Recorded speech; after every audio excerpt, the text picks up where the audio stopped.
복음은 모든 것을 변화시킨다. 말씀이 있습니다. 이 표어를 2019년도 우리 교회 표어로 좀 삼았습니다. 복음은 모든 것을 변화시킬 줄로 믿습니다. 그럼 복음의 능력을 믿으시죠? 그 복음이 여러분에게 영향을 줄 때 우리의 삶이 변화되는 것입니다. 그 복음의 능력이 있어서 우리의 인생도 바뀔 뿐 아니라 우리의 가족도 바뀌어지고 우리가 처하고 있는 회사나 사회도 바뀌고 그러므로 인하여서 이 나라와 이 세상이 바뀌어질 줄로 믿습니다. 복음이 물론 이 세상을 변화시켜서 나를 변화시킬 수도 있지만 복음은 나에게 먼저 와서 나를 변화시킴으로 우리의 이웃과 이 사회를 변화시키기를 원하는 것입니다. 그래서 복음은 우리의 삶의 패러다임을 바꿉니다. 이 세상의 가치관으로 살아가고 있는 우리의 사고의 패러다임을 복음은 우리에게 또 다른 메시지와 영향을 주어서 우리의 삶의 생각과 가치관을 바꾸게 하는 것입니다. 이게 접근 방식이 좀 다른 거예요. 그래서 이것을 사회에서는 혁신이다 그렇게 말합니다. 혁신. 우리 여러분 혁신 많이 듣죠. 이 혁신을 하려면 창조적 접근을 해야 하는 것입니다. 제가 이 혁신에 대한 이야기를 어느 그 세미나에서 좀 들었는데요. 너무나 재미있어서 좀 소개해 드릴게요. 혁신적인 아이디어를 잘 내는 선생님이 있었습니다. 이 초등학교 선생님인데 교장 선생님이 선생님들을 다 모았어요. 그래서 복도에서 아이들이 너무나 뛰어놀고 시끄럽게 하고 이 복도에서 아이들이 시끄럽게 뛰어노는 이것들을 좀 방지하기 위해서 여러분들이 아이디어를 좀 내십시오 라고 했어요. 여러 선생님이 아이디어를 냈습니다. 복도에 화분을 좀 넣읍시다. 그것도 좋은 생각입니다. 복도에 좀 이렇게 뛰지 말라는 그런 표 같은 걸 좀 써서 아이들에게 좀 교육을 시킵시다. 그것은 조금 부족해요. 선생님이 복도를 좀 지켜야 합니다. 아이들이 뛰놀 때, 시끄럽게 할 때, 또 막 싸울 때 선생님이 직접 지도해야 됩니다. 이런 여러 가지 아이디어가 있었습니다. 그런데 교장 선생님이 마음에 흡족하게 들만한 그런 아이디어가 없는 거예요. 또 다른 사람 아이디어 없습니까? 라고 물었어요. 그래서 혁신적인 아이디어를 잘 내는 젊은 남자 선생님이 교장 선생님 하고 손을 들면서 이야기를 했습니다. 이렇게 말했어요. 복도를 없애버립시다. 별로 감동이 안 오는가 봐요. 복도를 없앱시다. 교장 선생님, 복도를 없애면 아이들이 복도에서 떠들지도 않고요. 그냥 바로 교실로 들어오면 너무나 좋지 않습니까? 이렇게 이야기했어요. 듣고 보니 기발한 아이디어인데 가만히 생각해 보니까 현실성이 없어요. 그래서 그 교장 선생님은 좋은 아이디어지만 그거는 지금 쓸 아이디어가 아닌 것 같아 하고 그냥 잘라버렸습니다. 우리는 혁신을 외치지만 사실 어떤 혁신도 어떤 아이디어도 이 세상을 바꾸어서 완전한 다른 세상을 보게 하지는 못하는 것 같아요. 이 세상을 바꿀 수 있는 혁신적인 그런 어떤 아이디어, 어떤 혁신적인 생각, 이것은 무엇일까요? 여러분, 성경에서는 그 혁신적인 아이디어를 우리에게 제공하는데 그 혁신의 아이콘, 그 단어가 무엇이냐? 복음이라고 합니다. 복음이 우리에게 영향을 끼칠 때 우리는 완전한 새 사람이 되고 복음이 이 사회에 영향을 끼칠 때 이 사회가 완전한 새로운 사회가 되고 복음이 이 나라에 이 세상에 영향을 끼칠 때 이 나라와 이 세상이 완전히 다른 세상과 나라와 사회가 된다는 것입니다. 여러분 그것을 믿으시기를 주님의 이름으로 축원합니다. 그래서 우리에게 복음이 영향을 끼치도록 우리의 삶을 복음 앞에 내어놓아야 합니다. 자, 그러면 이 복음이 우리를 어떻게 인도하느냐? 완전 혁신적인 그런 메시지를 우리에게 주는데 오늘 말씀의 제목이기도 합니다. 21절을 한번 볼까요? 21절. 자, 12장 21절 같이 한번 읽어보겠습니다. 시작. 악에게 지지 말고 선으로 악을 이기라. 여러분, 악에게 지지 말고 선으로 악을 이기라. 이런 메시지를 세상에서 들어본 적이 있습니까? 선으로 악을 이기라.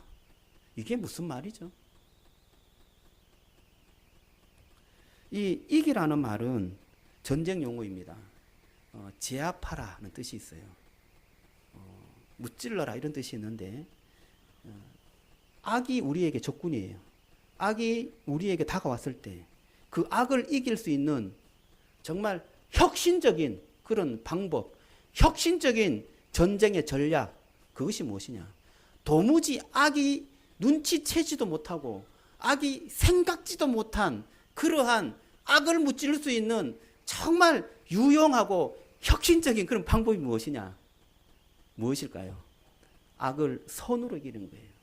여러분, 악의 주체는 이 사탄이잖아요. 이 사탄이 전혀 생각지 못했던 그 방법이 무엇이냐면 악을 선으로 이기는 거예요.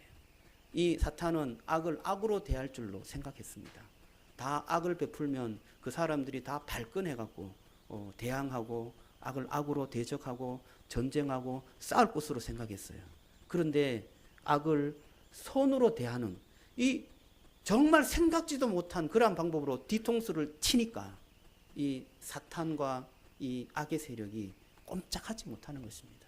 여러분, 저와 여러분들이 오늘 이 말씀 선으로 악을 이겨라, 이 말씀이 여러분의 삶의 패러다임을 바꾸는 복음의 메시지가 되기를 주님의 이름으로 축원합니다. 선으로 악을 이기는 놀라운 은혜가 오늘 2019년 오늘 새해의 말씀을 듣고요, 이 새해에 여러분의 표가 되었으면 좋겠습니다. 정말 2019년도에는 하나님 선으로 악을 이기는 인생이 되게 해 주옵소서. 내가 나의 삶에 있어서 복음의 영향을 받는 그러한 은혜의 해가 될 수 있도록 축복해 주옵소서. 자, 그러면 우리가 이 혁신적인 아이디어, 이 선으로 악을 이기라는 이 아이디어를 어떻게 좀 받을 수 있을까요? 여러분, 이런 생각을 이 세상에서 할 수 있을까요? 기독교인만 할 수 있는 아이디어인 것입니다. 자, 그러면 이 선으로 악을 이기라는 말씀을 어떻게 우리가 좀 우리의 삶에 적용할 수 있을까요? 오늘 9절 말씀부터 한번 보겠습니다. 자, 9절 말씀을 읽어봅니다. 자, 시작. 사랑에는 거짓이 없나니 악을 미워하고 선에 속하라. 사랑에는 무엇이 없다고요? 거짓이 없다. 거짓 없는 사랑.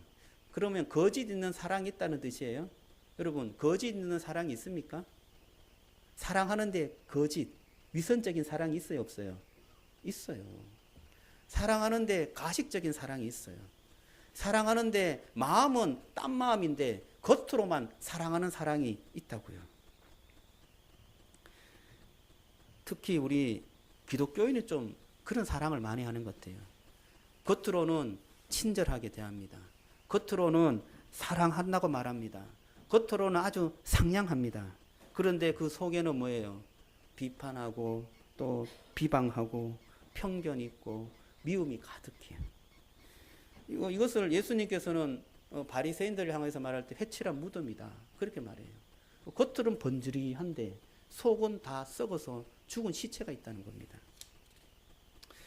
저와 여러분들이 우리의 마음속에 정말 가식 없고 진정한 사랑을 할 수 있는 그러한 사랑의 메신저가 되기를 원하는데 왜 그런 사랑의 메신저가 될 수 없을까? 여러분, 그것을 위해서 정말 기도해 보셨나요? 하나님, 저는 거짓 없는 사랑, 정말 위선적이지 않는 사랑을 가지고 살고 싶습니다. 그런 기도를 해 보셨나요? 여러분, 오늘 이 말씀 속에 거짓 없는 사랑, 그 사랑을 할 수 있는 방법을 우리에게 제시해 줍니다. 악을 선으로 이길 수 있는 그런 유일한 방법을 우리에게 가르쳐 줍니다. 오늘 그 방법을 마음속에 새기시고 정말 2019년도는 선을 악으로 이기는 거짓 없는 사랑을 하는 저와 여러분들이 되시기를 주님의 이름으로 축원합니다. 자, 이 사랑에는 거짓이 없는데 악을 미워하고 선에 속하라, 그렇게 말해요. 이 악을 미워하고 선에 속하는 것이 바로 거짓 없는 사랑이다. 악을 소름 끼치도록 미워할 수 있어야 됩니다. 아, 저것은 너무나 싫어. 하나님께서 싫어하는 저 죄는 너무나 싫어. 나는 저기 가고 싶지도 않아. 이런 마음이 우리 속에 있어야 되는데 죄가 슬그머니 들어오면 얼씨구나 좋다 하고 내 마음을 내어주는 우리의 모습입니다. 여러분, 저와 여러분들이 악을 소름 끼치도록 싫어해야 되는데 싫어하지 못하는 이유가 무엇이냐 하면 우리가 좋아하는 사람이 하나님이 싫어한 죄를 범할 때, 우리가 좋아하고 우리가 그 사람에게 뭔가 좀 사랑을 얻기를 원하는 그 사람이 잘못을 범할 때, 여러분 그 잘못에 대해서 소름 끼치도록 싫어하는 그런 반응을 보일 수 있을까요? 사랑하는 사람이 도덕적인 원칙을 무시하고 하나님의 법을 따르지 않을 때 우리는 그 죄와 맞서지 못하는 것입니다. 왜냐하면 그 사람을 더 사랑하기 때문에 그렇습니다. 사랑은 거짓됨이 없고 미워하고 선에 속하는 것이에요. 정말 사랑, 진정한 사랑은 거짓됨이 없는, 정말 하나님의 그 법에서 벗어나는 것을 싫어하는 그러한 것이 진정한 사랑인 것입니다. 이것은 자녀 교육에도 좀 적용되는 것 같아요. 부모님들이 자녀들을 교육할 때 자녀들이 좀 화를 내요. 부모에 대해서. 그리고 막 울어요. 막 괴로워해요. 그러면 자녀들을 어떻게 제대로 훈육할 수 있나요? 부모들이 마음이 좀 약해지는 것입니다.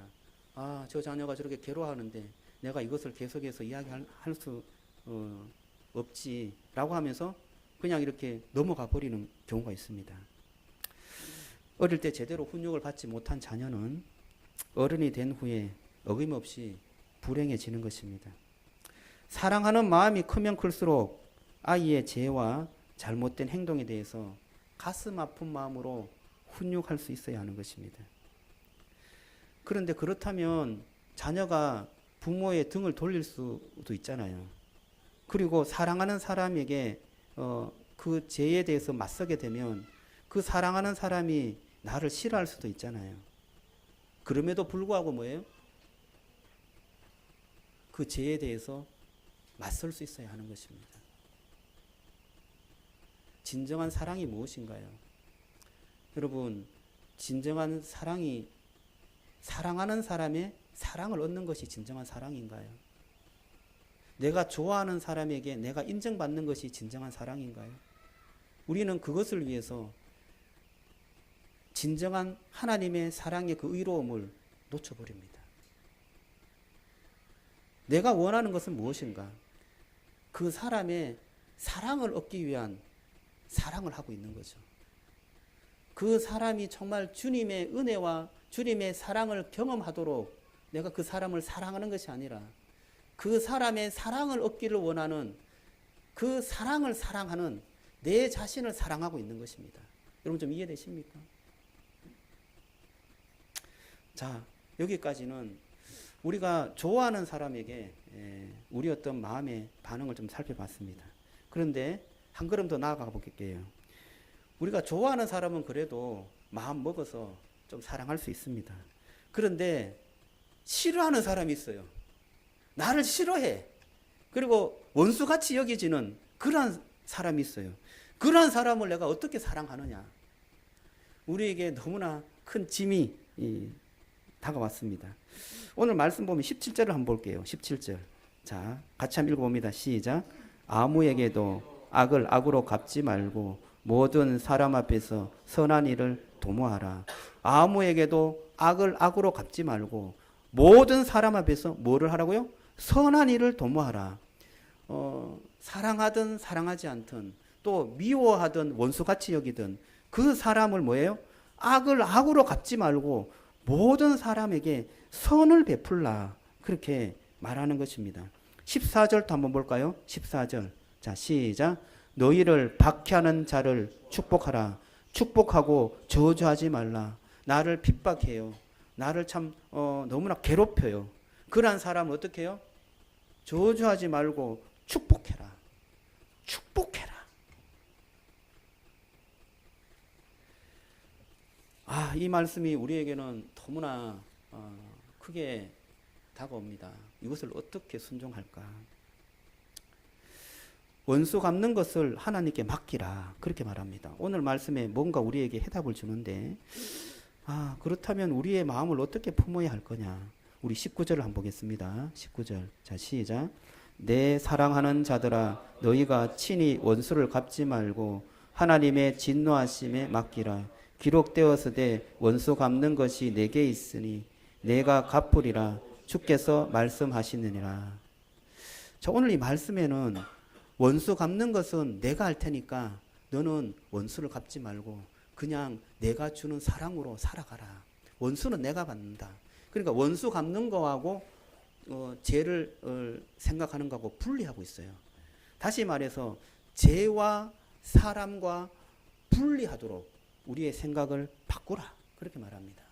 여러분, 죄는 악한 것입니다. 죄는 미워해야 될 줄로 믿습니다. 그런데 그 죄 가운데 있는 사람도 우리는 미워하는 것입니다.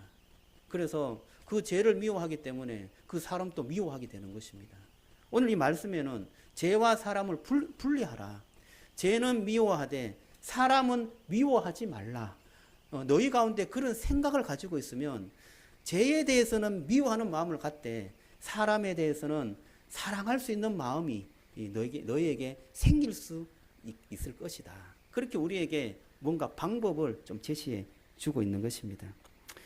악을 선으로 갚아서 정말 우리가 이 악에 대해서 승리하기를 원하는데 오늘 이 말씀은 죄를 미워하되 사람을 미워하지 말라. 이런 말로 우리에게 도전을 하는 것입니다. 그래서 우리의 마음이 사랑의 마음이 있으면 조금 더 부드러워져서 그에게 죄로 인하여서 그에게 사악한 마음으로 가는 것이 아니라 부드럽고 상냥하고 또 내 마음 자체에서부터 가식하지 않고 그를 진심으로 사랑할 수 있는 그런 마음의 동기가 내 속에 생기는 것입니다. 자, 그런데 이것으로도 좀 부족하죠.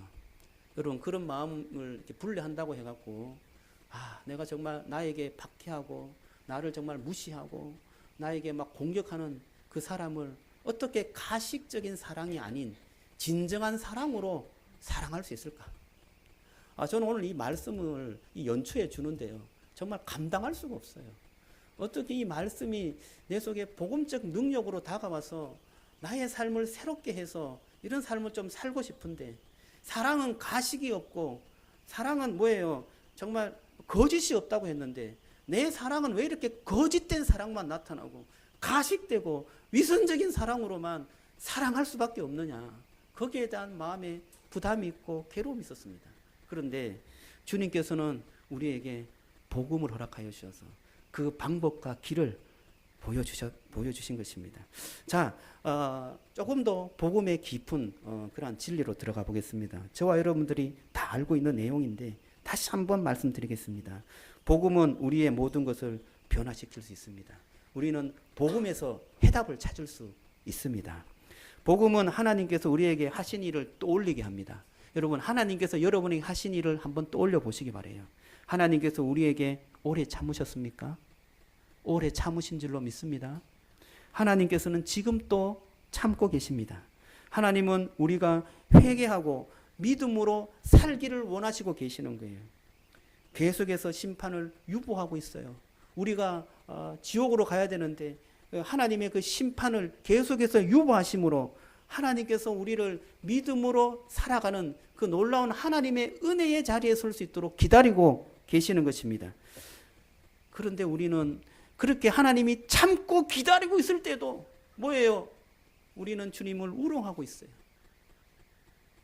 하나님께서 기다리고 있는 그때에도 우리는 우리의 하고 싶은 대로 그냥 마음대로 해버리고 하나님의 그 사랑을 무시해버리고 내가 살고자 하는 그 길로 그냥 살아버리는 그런 우리의 모습이 아닌가요? 그런데 주님은 그때에도 어떻게 해요? 기다리고 계셨어요. 그때도 참고 계셨어요. 우리를 용서하시고 우리를 참고 기다리시고 계시는 것입니다. 하나님께서 우리를 위해서 하신 일이 무엇이었을까요? 하나님은 십자가에 달리신 예수님을 버리셨습니다. 나를 버리지 않기 위해서입니다. 하나님은 어두움 속에서 아들을 내던지셨습니다. 나를 빛으로 데리고 오기 위해서 자기 아들을 버리셨던 것입니다. 하나님은 십자가에서 예수님을 저주하셨습니다. 나에게 복을 내리기 위해서 주님을 저주했습니다. 하나님은 아들로부터 얼굴을 돌려버리셨습니다. 왜냐하면 하나님은 나에게 하나님의 그 얼굴을 향하기 위해서 그렇게 하셨습니다. 하나님은 아들에게 죄에 대한 모든 진노를 쏟아 부으셨습니다. 왜냐하면 나에게 사랑을 쏟아 부어 주시기 위해서 그렇게 하셨습니다. 하나님은 십자가에서 자기 아들을 죽이셨어요. 마땅히 죽어야 할 나를 살리기 위해서 자기 아들을 죽이셨습니다. 하나님은 자신이 아들이 십자가에서 외치는 나의 하나님, 나의 하나님, 나를 어찌하여 버리셨나이까 하는 그러한 울부짖음에도 그 기도를 들어주지 아니하셨습니다. 왜냐고요? 주님께서는 나의 기도를 들어주기 위해서 그 기도를 외면해 버리신 것입니다. 자기 아들을 아끼지 아니하시고 우리 모든 사람을 위하여 내어주시니가 어찌 그 아들과 함께 모든 것을 우리에게 주시지 아니하시겠느냐. 주님께서 우리에게 말씀하십니다. 우리는 주님을 외면하고 우리는 주님을 버리고 우리는 주님께 얼굴을 돌려버렸지만 주님께서는 그 가운데서도 그때에도 자기 아들을 우리를 위해서 내어주시면서 그 모든 죄를 대속하기 위해서 자기 아들에게 그 모든 헌신을 하게 하심으로 우리를 사랑해 주셨고 우리를 기다려 주셨고 우리의 그 모든 죄악에서 우리를 건져 주시기 위해서 계속해서 우리에게 사랑을 부어 주셨던 것입니다. 여러분, 그 사랑을 한번 기억해 보시기 바랍니다. 주님께서 나에게 하신 그 사랑을 다시 한번 떠올려 보시기 바랍니다. 그리고 나의 원수된 사람을 보시기 바랍니다. 여러분, 복음은 우리에게 계속하여서 사랑의 영향력을 주고 있습니다. 예수님께서는 계속해서 내가 너를 사랑한다. 그러므로 내가 너를 용납하였고 내가 너를 용서하였다. 계속해서 우리에게 말씀하고 있는 것입니다. 그럴 때 우리는 다시금 도전을 받습니다.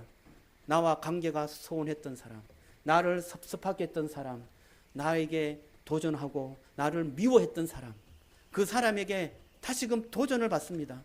하나님, 내가 어떻게 저 사람을 사랑할 수 있을까요? 주님께서는 내가 외면했고 내가 주님을 비방했고 내가 주님 앞에 범죄했던 나의 이 모습조차도 사랑하고 용납하고 용서해 줬는데 주님, 그 사랑을 생각할 때 나를 비방한 저 원수 같은 사람 정말 내가 어떻게 사랑할 수 있을까요? 저와 여러분들에게 도전이 될 줄로 믿습니다. 그러한 음성이 들리게 될 줄로 믿습니다. 그것이 바로 복음의 영향력인 거예요. 그 복음이 우리의 삶 속에, 관계 속에, 직장 속에 계속해서 영향을 줄 때 우리는 변화되게 되는 것입니다. 달라지게 되는 것입니다. 제가 이 복음의 영향력을 받았던 한 여인, 한 여사를 좀 소개해 드리겠습니다. 저도 이것을 고민했습니다. 정말 복음으로 어떻게 살아간 사람이 있을까 고민하면서 책을 찾아봤는데 이 코리 텐붐이라는 여사가 이렇게 보였습니다.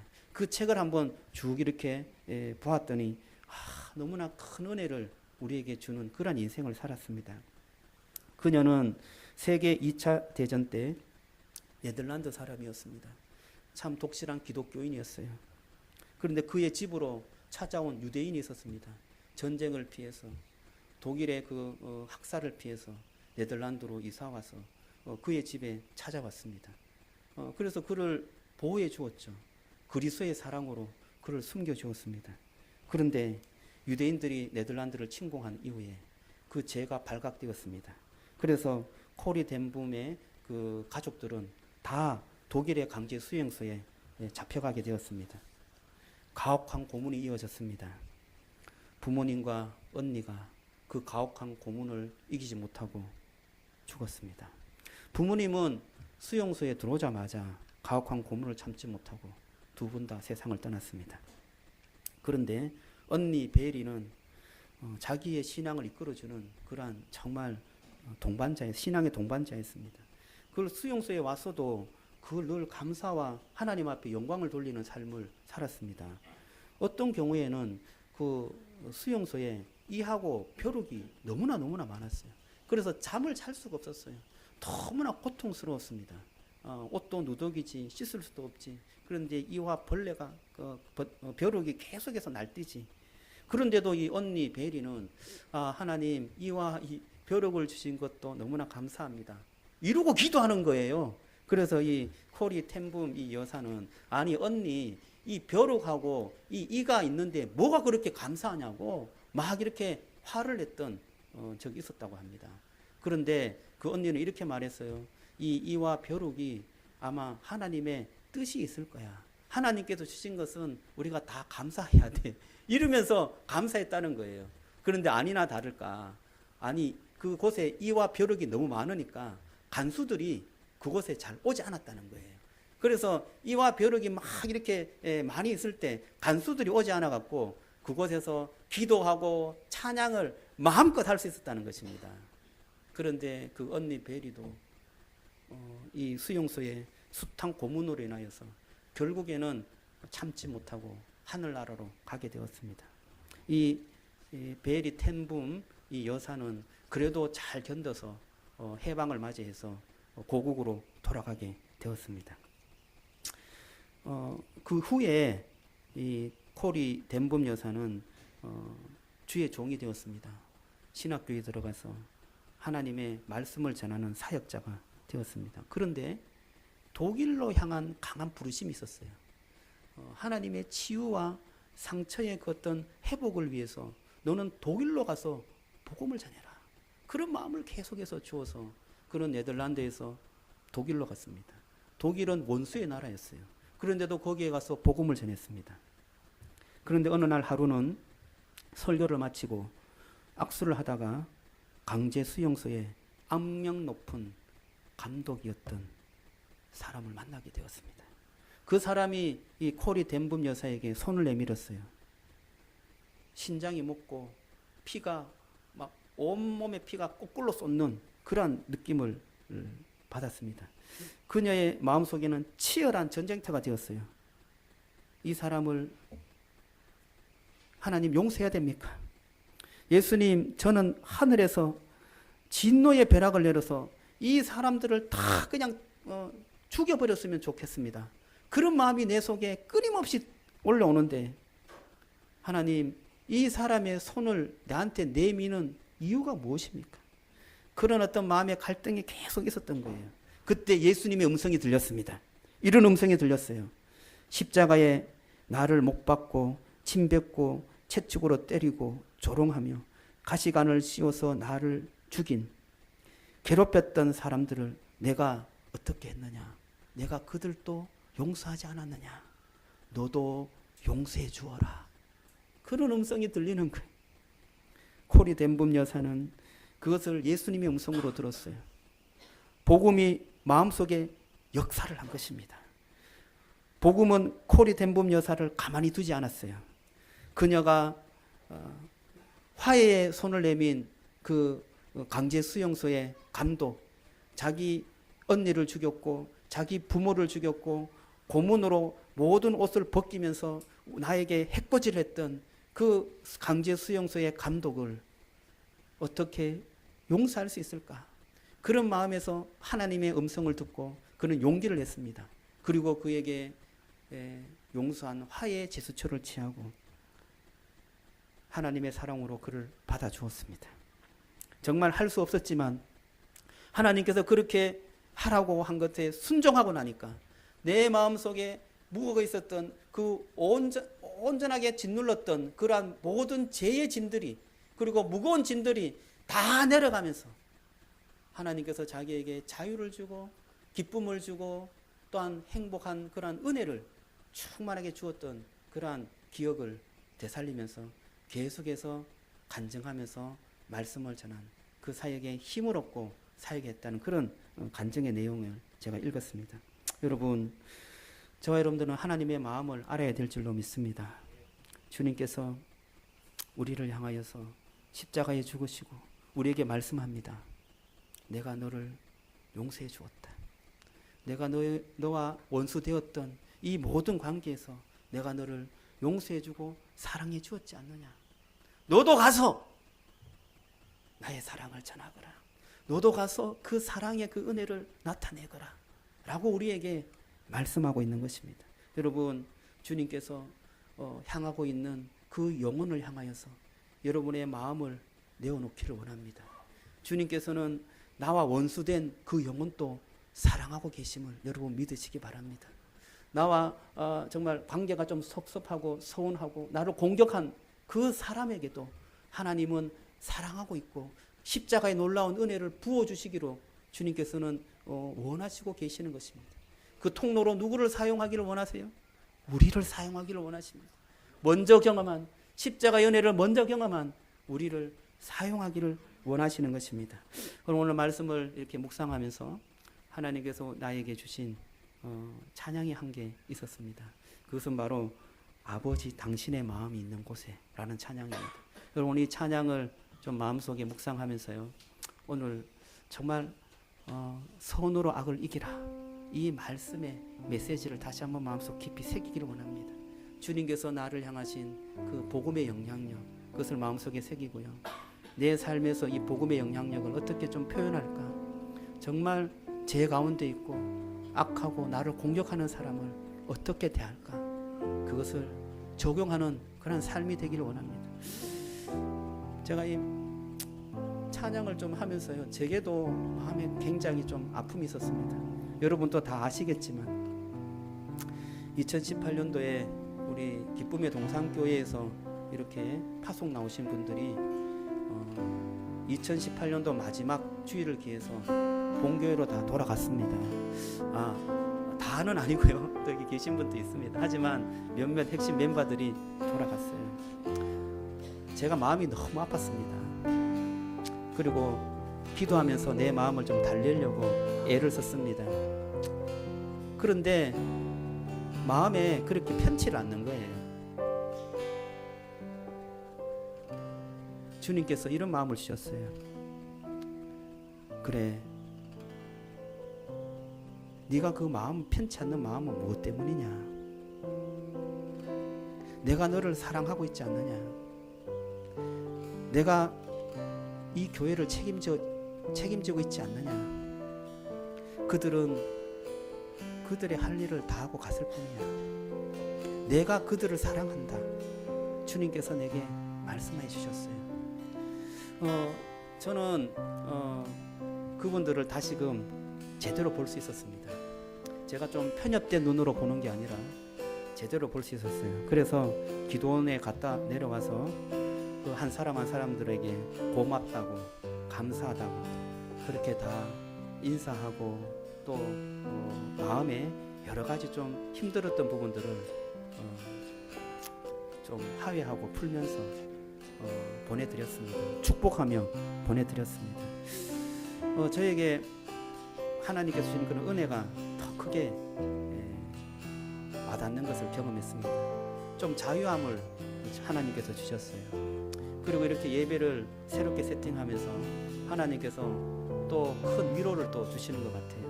여러분, 이것은 저에게 주시는 하나님의 어떤 복음의 영향력을 주시려고 계획하신 것입니다. 그러나 여러분의 삶은 또 다르죠. 저는 목회를 하니까 온통 교회에 관심이 있습니다. 그러나 여러분들은 여러분의 가정에, 또는 여러분의 직장에, 또는 여러분의 관계하는 모든 삶 가운데서 복음이 여러분에게 영향력을 끼치도록 여러분의 마음을 내어주시기를 주님의 이름으로 축원합니다. 마음에 뭔가 좀 아픔이 있어요. 이것을 왜 이렇게 할까? 저 사람 왜 저런 행동을 할까? 이런 아픔이 우리에게 있을 수 있습니다. 그러나 그 아픔도 주님 앞에 한번 내어놓으시기 바래요. 그리고 주님께서 나에게 하신 일을 한번 기억해 보시길 바랍니다. 그리고 그분에게 내가 어떻게 대할 것이냐 한번 정리를 한 다음에 여러분의 행동 하나하나를 한 걸음 한 걸음 뒤져나가시면 주님께서 여러분의 삶을 통하여서 주의 복음이 증거되고 하나님의 은혜와 사랑이 나타나는 그런 축복이 있을 줄로 믿습니다. 2019년도 한 해는 복음이 여러분의 삶에 영향력을 끼치는 축복의 해가 되기를 주님의 이름으로 축원합니다. 우리 한번 찬양하겠습니다.